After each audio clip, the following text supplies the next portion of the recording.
I feel a responsibility because a lot of my buddies were Marines, helicopter pilots, and others, and I just feel like I owe an extra measure of help the Marines and the people that served in Vietnam, because I just feel an extra moral responsibility. I think, as we all know, the country didn't treat everybody right, and I was teaching out on the West Coast. And I had my students write Christmas letters and stuff to people in the military and trying to encourage people to think about it.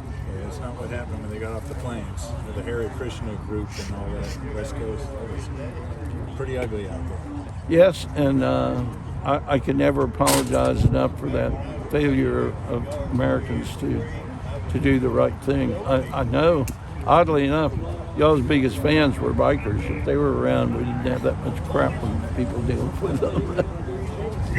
Joe, what's the history with your family as far as military? Was your dad military?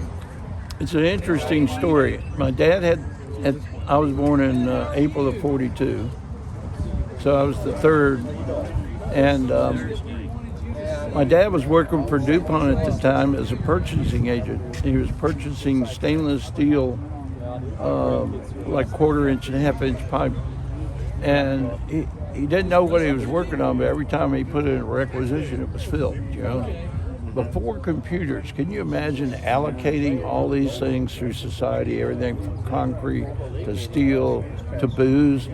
Everything was under control. So he ended up finding out at the end of the war his draft deferments were based on him working on the Manhattan Project, and he had no clue.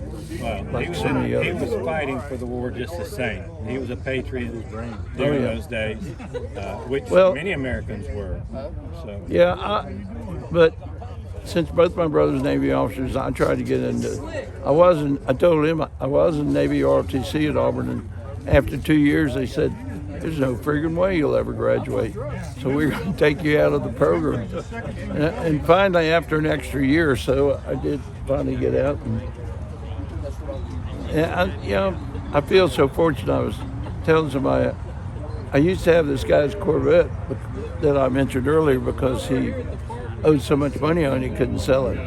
So I was out teaching school on the West Coast, and I'd drive his car up to El Toro, and they'd salute. I'd drive in, I'd hang around the officers' club, sleep on the couch downstairs, had a payphone that I got a call to tell me what my teaching. I was just a temporary teacher, so I'd get a call at like 5 in the morning.